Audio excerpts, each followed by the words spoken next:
Assalamualaikum warahmatullahi wabarakatuh. Bismillahirrahmanirrahim. Alhamdulillahi rabbil alamin. Wa bihi nasta'inu ala umurid dunya waddin. Assalatu wassalamu ala rasulillahi khatamil anbiya'i wal mursalin, Sayyidina Muhammadin wa ala alihi wa sahbihi ajma'in. Qala Allahu ta'ala fi kitabihil karim, wa nafsin wa ma sawwaha fa'alhamaha fujuraha wa taqwaha qad aflaha man zakkaha wa qad khaba man dassaha. Jamaah umat Islam, kaum muslimin wal muslimat, warga pimpinan ranting, pimpinan cabang, dan warga Persyarikatan Muhammadiyah dimanapun berada, dan juga umat Islam yang kami hormati, yang saya sangat cintai. Syukur kepada Allah, alhamdulillah pada sore hari ini kita bisa bertemu untuk senantiasa menjalankan kegiatan Ramadan ini dengan baik. Tidak ada perubahan yang signifikan meskipun kita beribadah Ramadan pada tahun ini di tengah-tengah wabah COVID Corona 19. Kita terus berdoa pada Allah, mudah-mudahan meskipun kita di tengah-tengah wabah ini, kita masih bisa menjalankan ibadah Ramadan ini dengan sebaik-baiknya. Puasa yang berarti menahan. Menahan dari apa? Tentu menahan dari yang tidak diinginkan kita jalankan dalam kehidupan ini di hadapan Allah. Menahan dari hal-hal yang akan menumbuhkan kemusyrikan di tengah-tengah kehidupan ibadah kita. Menahan dari munculnya perbuatan kezaliman terhadap satu dengan yang lainnya. Menahan dari berbagai hal yang dilarang oleh Allah, yang dilarang oleh agama. Ini fungsi puasa itu dijalankan seperti itu. Salah satu firman Allah yang tadi saya bacakan di dalam surat Asy-Syams, di situ Allah sudah memberikan gambaran hendaknya kita mengenal jiwa kita dengan baik. Karena puasa itu identik dengan membangun jiwa. Puasa itu identik dengan membangun karakter. Maka Allah sampaikan dalam surat Asy-Syams, di sana Allah berfirman, dan jiwa serta penyempurna ciptaan Allah itu Allah mengilhamkan kepada jiwa itu kefasikan, fujur, dan juga ketakwaan. Ayat ini memberikan penjelasan bahwa sebetulnya kita itu diarahkan oleh Allah suruh memilih pilihan. Apakah kita menjadi orang yang jiwa kita akan menjadi yang fujur atau jiwa kita diisi dengan ketakwaan. Nah, puasa ini tentu targetnya adalah bahwa kita menjalankan ibadah puasa ini untuk membangun jiwa takwa, bukan jiwa fujur. Hendaknya kita bisa memunculkan, mengenal diri kita ini dengan baik, sehingga kita bisa mengenal siapa diri kita itu, kalau kemudian kita bisa memahami karakter diri kita dengan sebaik-baiknya.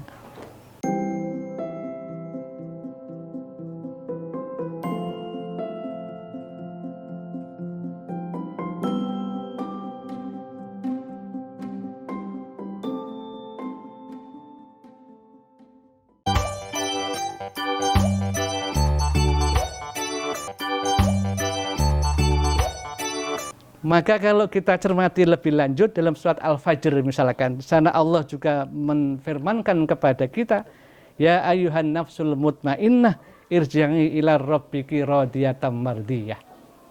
Kita perlu mengenal Bapak-bapak dan pemirsa yang berbahagia rahimakumullah, bahwa jiwa ini kadang-kadang merasa galau. Jiwa kita itu seolah-olah merasa resah. Bahkan tidak ada ketenangan.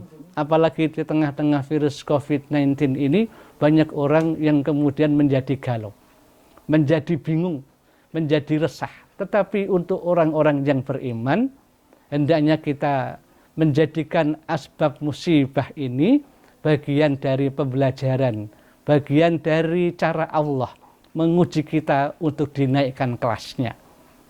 Maka kemudian bagi orang-orang yang baik, orang-orang yang beriman itu mampu menjadikan peristiwa ini tetap menenangkan hatinya. Dengan apa? Di antaranya dengan banyak berzikir kepada Allah. Tidak mungkin Allah turunkan wabah tanpa ada hikmah di dalamnya.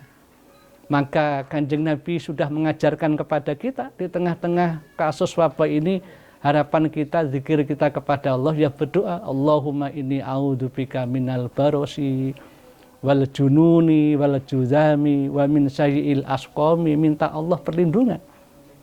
Maka cara menempuh sifat-sifat seperti itu, apabila kemudian kita bisa menenangkan hati kita dengan banyak berzikir kepada Allah, melantunkan zikir-zikir kita kepada Allah, mengembalikan asbab musibah ini karena dorongan dan karena perintah Allah, maka kemudian kita mampu mengenal, mengupgrade puasa kita itu membangun jiwa yang tenang.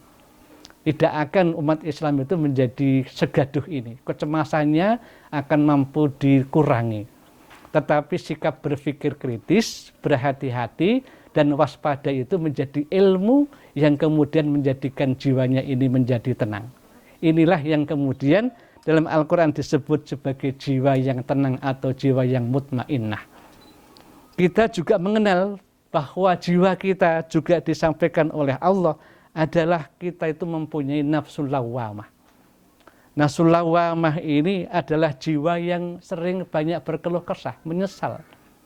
Maka wala uqsimu bin nafsil lawwamah, di dalam satu ayat surat Qiyamah ayat 2, dan aku bersumpah dengan jiwa yang amat menyesali diri sendiri.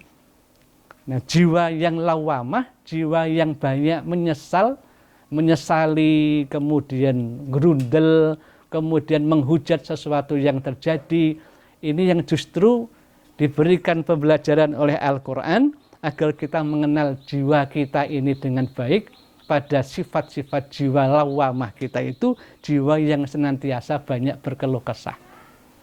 Apa-apa dan hadirin berbahagia rahimakumullah, setiap peristiwa ini tidak usah perlu kita kemudian menyesali. Apa yang telah Allah takdirkan, apa yang telah Allah hadirkan ini mesti terkandung banyak pembelajaran bagi kita.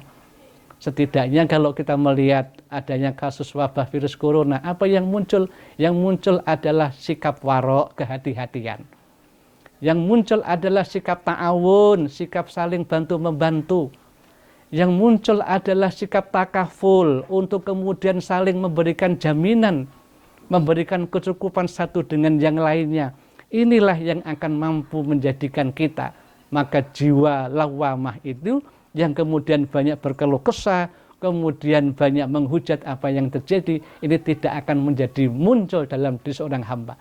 Karena setiap musibah bagi orang yang beriman, wabasyiris sabirin, menjadi kabar gembira karena kita sedang mendapatkan ujian untuk dinaikkan kelasnya. Kemudian kalau kita cermati apa dan ibu-ibu yang berbahagia, ada lagi jiwa yang ketiga adalah jiwa amarah. Jiwa amarah ini jiwa yang tunduk kepada keburukan. Apa ibu yang berbahagia rahimakumullah. Pertanyaannya, marah itu sebetulnya boleh tidak? Boleh.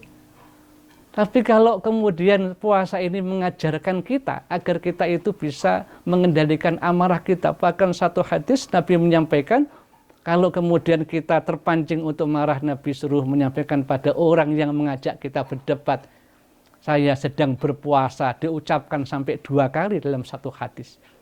Ini bermakna bahwa puasa itu bisa mengupgrade diri kita ini agar kemudian kita tidak menjadi pemarah.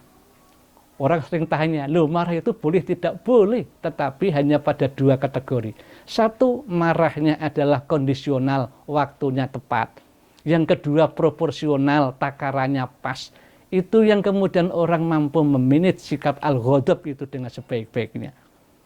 Maka kemudian kalau kita melihat di dalam konteks beberapa ayat dalam surat Yusuf ayat 53 juga disampaikan oleh Allah.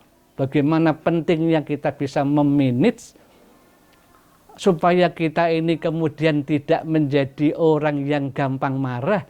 Ini yang akan menjadikan puasa kita bermakna. Itulah Bapak-bapak dan ibu-ibu yang berbahagia rahimakumullah, sungguh bahwa puasa ini akan membangun jiwa-jiwa yang betul-betul diinginkan oleh Allah, membangun karakter-karakter yang sangat diinginkan oleh Allah, maka puasa kita di tengah musibah ini mudah-mudahan tidak menjadi lebih buruk. Insya Allah harusnya lebih baik daripada tahun yang kemarin. Kemarin kita berpuasanya melinggang kangkung, tidak banyak permasalahan. Tetapi kita puasa sekarang dalam ujian, maka tentunya kelasnya akan berbeda. Kita akan berpuasa lebih istimewa daripada berpuasa pada tahun kemarin. Mudah-mudahan musibah ini menjadi salah satu cara kita untuk bisa memaknai Ramadan ini lebih baik daripada tahun-tahun sebelumnya. Demikian yang dapat kami sampaikan. Semoga ada manfaatnya dan terus kita berjuang melawan menanggulangi COVID-19 dengan kesiapsiagaan. Harus berada di garis perbatasan yang serius, tidak boleh gegabah, tetapi juga tidak boleh terperuk untuk beribadah di jalan Allah. Billahi fi sabilil haq, fastabiqul khairat. Assalamualaikum warahmatullahi wabarakatuh.